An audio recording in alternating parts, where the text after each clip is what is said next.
7th grade, I fell asleep in class, and I'll never forget, I pictured myself like holding this really cool skull and looking at it, like turning it, and I always kept that image in my head until I was able to sculpt it, once I had the tools and know-how. And I went through about 3 generations before I got it to where I knew that that was the one for my dream.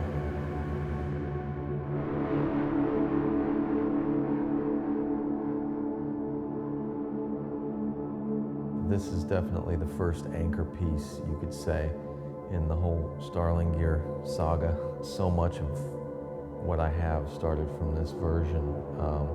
My whole idea in the beginning was I never wanted to do realistic skulls. I always wanted to do skulls how I saw them in my mind, which were animated, kind of mischievous, up to something. They say artists create in their own vision. Very rarely serious, and but always up to something. So that's kind of what I wanted this skull to be, and it's worked out pretty well.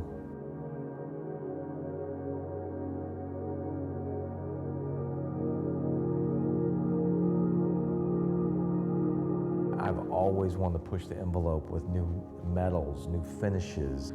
Once I had copper, it wasn't enough to have it high polished, not for long. I have ADD really bad, so I wanted it to look like the Statue of Liberty, and I wanted it to look like it'd been sitting around for 100 years, and just that fascination with different finishes, different metals, all that stuff. I just wanted to really separate my work from anybody else's in terms of always pushing new materials, new things, and some of them didn't work out so well, and some of them worked out great, but it never stops me from continuing to push to the next thing,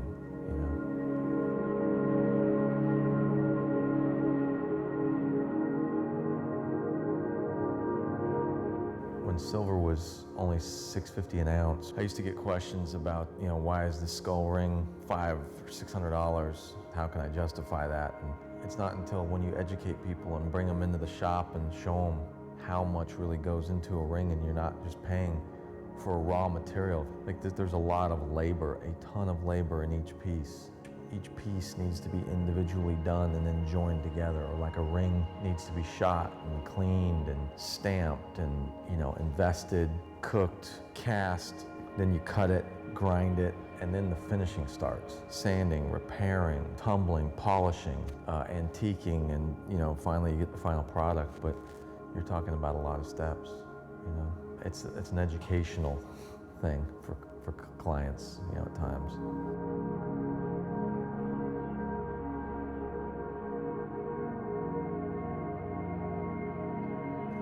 Well, each of my showrooms that I've designed, they've always had a kind of a theme.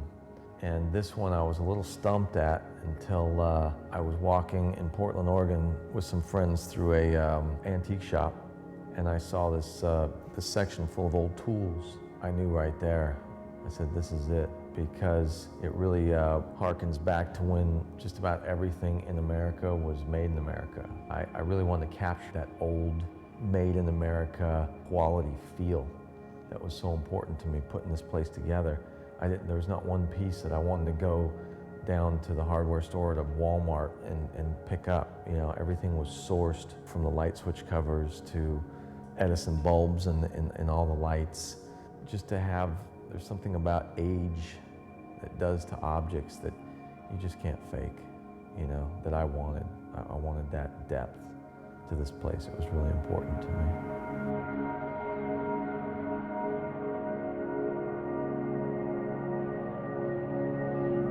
I want to make pieces that, who knows where they'll end up, but I know chances are they're not going to be destroyed.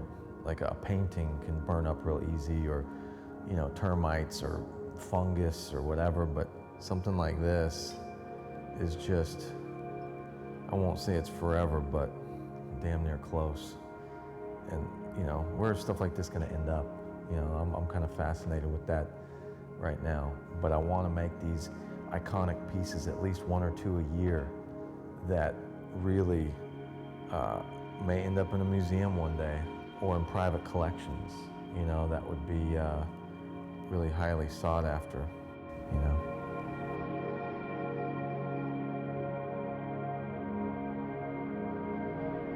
I always wanted Starlingear to be timeless as opposed to trendy.